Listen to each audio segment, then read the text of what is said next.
মুসলমান হতে গেলে আমাদের কিছু গুণ অর্জন করতে হবে, কিছু কোয়ালিটি থাকতে হবে, কিছু বৈশিষ্ট্য থাকতে হবে। এই বৈশিষ্ট্য কয়েকটা কথা আমি শেয়ার করে বলবো, আল্লাহ যেন বোঝার এবং আমল করার তৌফিক দান করে দেন। জোরে বলেন সুবহানাল্লাহ, আরো জোরে বলেন সুবহানাল্লাহ। আল্লাহ পাক বলেছেন, তাবারাকাল্লাযী নাযালাল ফুরকানা আলা আবদিহি লিয়াকুনা লিল আলামিনা নাযীরা।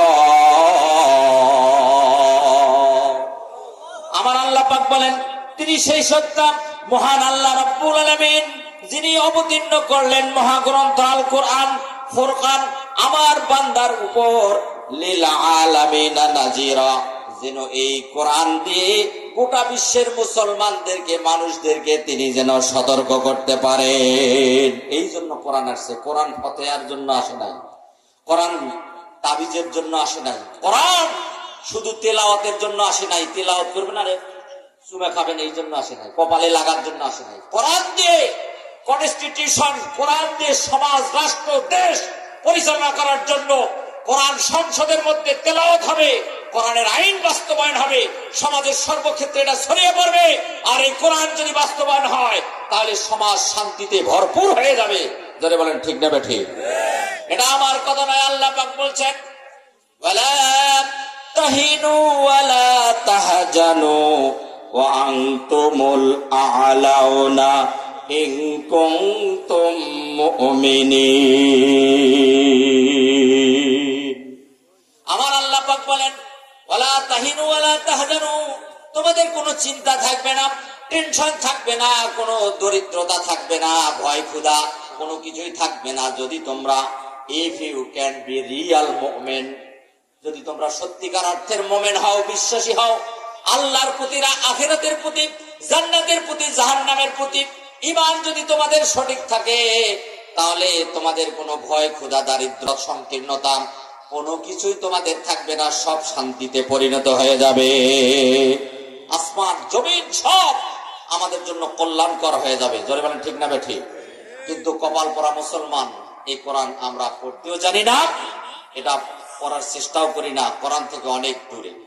ও আমার ভাইরা, এই জন্য কোরআন আমাদেরকে জানতে হবে। কোরআনের মধ্যে একজন মুমিনের কয়টা কোয়ালিটি কমপক্ষে থাকলে সে নিজেকে একজন মুমিন হিসাবে বিশ্বাস করাইতে পারবে, এই কোয়ালিটি সম্পর্কে সূরা ফুরকানের মধ্যে শেষের দিকে আয়াতগুলিতে আছে। এখান থেকে আপনাদের কয়েকটা গুণের কথা বলবো, শোনার জন্য রাজি আছেন কিনা? রাজি আছেন? আপনাদের কি কি গুণ থাকলে আপনারা মুমিন হতে পারবেন, বিশ্বাসী হতে পারবেন, ইমানদার হতে পারবেন, এই কোয়ালিটি কয়েকটা বলবো। আপনারা শুনতে রাজি আছেন? কারা কারা রাজি আছেন দেখি হাত তুলে। কারা কারা রাজি? কেউ বলছে নাই মনে হয়। জোরে বলে লিল্লাহে তাকবীর, লিল্লাহে তাকবীর, মারহাবা। আল্লাহ রাব্বুল আলামিন বলেন, ওয়াইবাদুর রাহমানিল্লাযীনা ইয়ামশুনা আলাল আরদি হাওনা ওয়া ইযা খাতাবাহুমুল জাহিলুনা ক্বালু সালামা।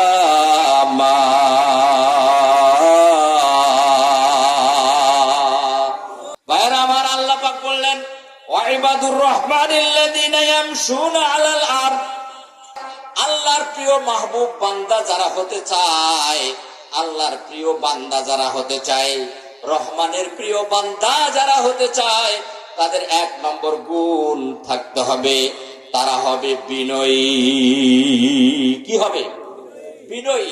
কথায়, কাজে, উঠা বসায়, চাল চলনে, নেয়া দেয়ায়, লেনদেন, সম্পর্ক, সব কিছুতে একজন বিনয়ী ব্যক্তি হবে। তার কথার মধ্যে মাধুর্য থাকবে, মধুরতা থাকবে, তার কাছে মানুষ গেলে শান্তি পাবে, তার কথা শুনলে মানুষ হৃদয়ের মধ্যে শান্তি পাবে, বলবে যে ওই লোকটার কাছে গেলে শান্তি পায়। এরকম লোক আছে না নাই?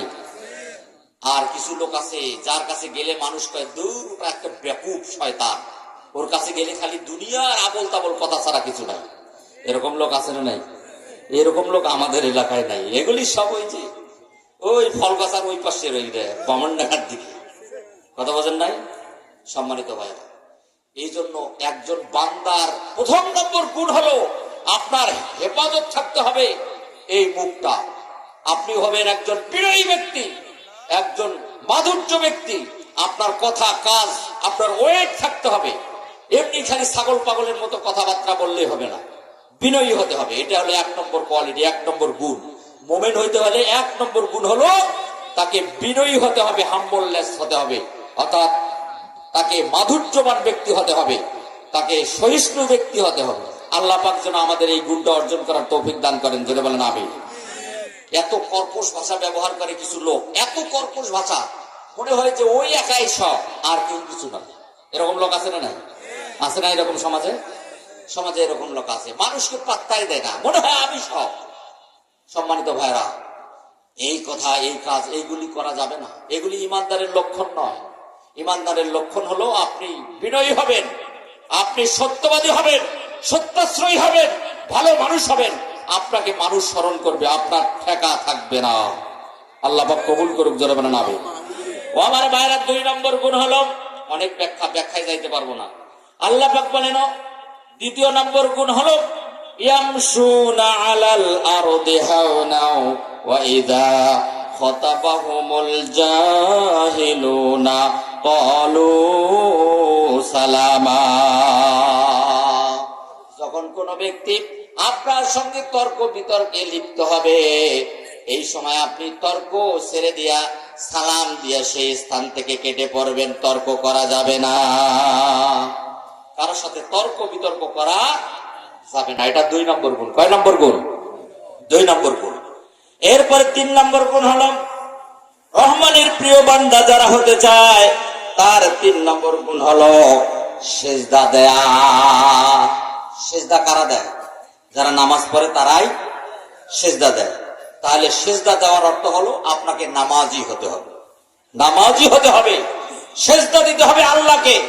আপনি যদি আল্লাহকে সিজদা দেন, আল্লাহ আপনার চাওয়া পাওয়া সব পূরণ করে দিতে পারেন। আল্লাহ সাগরকে নগর, নগরকে সাগর, মুহূর্তের মধ্যে সব ওলট পালট করে দেওয়ার ক্ষমতা কার আছে? কার আছে? যারা বলেন কার আছে? আল্লাহর এই ক্ষমতা আছে। সুতরাং আপনার সমস্ত চাহিদা মুহূর্তের মধ্যে পূরণ করে দিতে পারেন। তিনি হচ্ছেন আমাদের রব, তিনি হচ্ছেন আমাদের আল্লাহ। এই আল্লাহকে সিজদা দিতে হবে। এটা হলো 3 নম্বর গুণ। কয়টা গুণ বললাম? 3টা গুণ বললাম ভাইরা আমার। আল্লাহ পাক বলছেন ওয়ামিনাল লাইলি ফাতাহাদ্দাব বিহি নাফিলাতাল লাক। রাতের শেষ অংশে তুমি দাঁড়িয়ে থেকে কিছু সময় আল্লাহর কাছে সিজদা দিয়া তোমার জীবনের চাওয়া পাওয়া সবকিছু তুমি পেশ করবে। যদি পেশ করো, অভাব অভিযোগ থাকবে না, সব পূর্ণ হয়ে যাবে। এটার মালিক হচ্ছেন আল্লাহ। ঠিক না বেঠিক ভাই? কি ওয়াজ চলবে? আপনাদের কথা কন না, ওয়াজ চলবে? যদি চলে তাহলে ইয়েস নট কইবেন। এগুলি সব রেকর্ড হচ্ছে। এই রেকর্ড করা কথা গোটা পৃথিবী তারের মধ্যে ভেসে যাচ্ছে। আগামীতে আমরা থাকবো না, আল্লামা দেলোয়ার হোসেন সাইদি নাই, আমিও থাকবো না, আপনিও থাকবেন না, কিন্তু এটা সংরক্ষণ থাকবে। এটা আমার কথা না, আল্লাহ বলছেন। আল্লাহ পাক বলছেন মা ইয়ালফিজু মিন কাউলিন ইল্লা লাদাইহি রাকীবুন আতীদ। এমন কোন কথা নাই, এমন কোন কাজ নাই যে কথা আর যে কাজ আল্লাহ রেকর্ড করে রাখেন। সব কথা কাজ একেবারে হুবহু রেকর্ড করে রাখতেছে। একটা অস্বীকার করতে পারবেন না, একটা কথা 19-20 করতে পারবেন না। যা করতেছেন সব ধরা আছে। কেমন করে ধরা আছে উদাহরণ দিলে বুঝতে পারবেন। ও আমার ভাইরা, এইখানে একটা ভুল কথা বললে কালকে রেকর্ডটা যদি বাজান, আমি যদি বলি যে আমি বলি নাই, কালকে কিন্তু এই রেকর্ডটার মধ্যে ধরা পড়বে। পড়বে না? পড়বে না? পড়বে না? ও আমার ভাইরা, দেখেন অতীত যুগে নায়ক নায়িকারা যে কথাগুলি বলেছে, ড্যান্স গান করে গেছে, ওগুলি কিন্তু সব শেষ হয়ে গেছে। কিন্তু তাদের গান, ড্যান্স, নাচ, ওই যে চরিত্রগুলি এখনো আছে। আছে না নাই? আছে না নাই? আছে। আপনি আমি যা করতেছি সব কিছু আল্লাহ ধরে রাখতেছেন।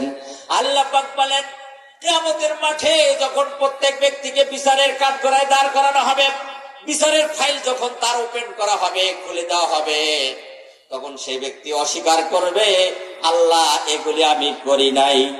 আল্লাহ পাক সঙ্গে সঙ্গে ওই বান্দার আমলনামার হিসাব বের করবেন।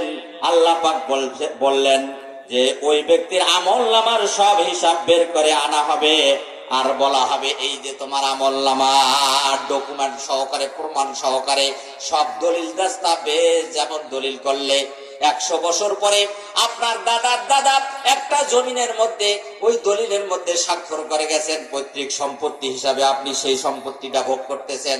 অস্বীকার করলে ওই দলিল বার করে দেখবেন এই যে আমার দাদা তার দাদা তার দাদা আমাকে দিয়ে গেছে। ঠিক না বা ঠিক?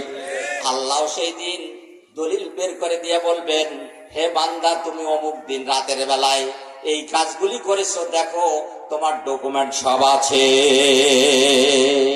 আল্লাহ পাক বলেন ওয়াউদিয়াল কিতাবু ফাতারাল মুজরিমিনা মুশফিকিনা মিম্মা ফিহি ওয়া ইয়াকুলুনা ইয়া ওয়াইলাতানা মা লিহাযাল কিতাবি লা ইউগাদিরু সাগীরাতাও ওয়ালা কাবীরাতান ইল্লা আহসাহা ওয়া ওয়াজাদু মা আমিলু হাদিরা ওয়ালা ইয়াজলিমু রাব্বুকা আহাদা। আল্লাহু আকবার। আমার আল্লাহ পাক বলেন কিতাব খুলে দেওয়া হবে, আমলনামার বই খুলে দেওয়া হবে, আর অপরাধী যারা দেখতে পারবে, অপরাধী ব্যক্তি যারা তারা দেখতে পারবে, তারা শঙ্কিত হবে, ভীত সন্ত্রস্ত হবে, আর তারা বলবে ইয়া ওয়াইলাতানা মা লিহাযাল কিতাব, এটা কেমন আমলনামার বই, এটা কেমন আমলনামার কিতাব, এর মধ্যে লা ইউগাদিরু সাগীরাতান ওয়ালা কাবীরাতান ইল্লা আহসাহা, এমন একটা কিতাব, এমন একটা বই সংরক্ষণ করে রেখেছেন যার মধ্যে ছোট পাপ এবং বড় পাপ, ছোট গোনা বড় গোনা সবগুলি ধরে রাখা হয়েছে। এটা কেমন আমলনামার বই। এইভাবে অপরাধীরা বলবে ওয়ায়াকুলুনা ইয়া ওয়াইলাতানা মা লিহাযাল কিতাবি লা ইউগাদিরু সাগীরাতাও ওয়ালা কাবীরাতান ইল্লা আহসাহা ওয়া ওয়াজাদু মা আমিলু হাদিরা। দুনিয়ার জীবনে আপনি আমি যা করেছি সব আমলনামা উপস্থিত করা হবে আপনার সামনে।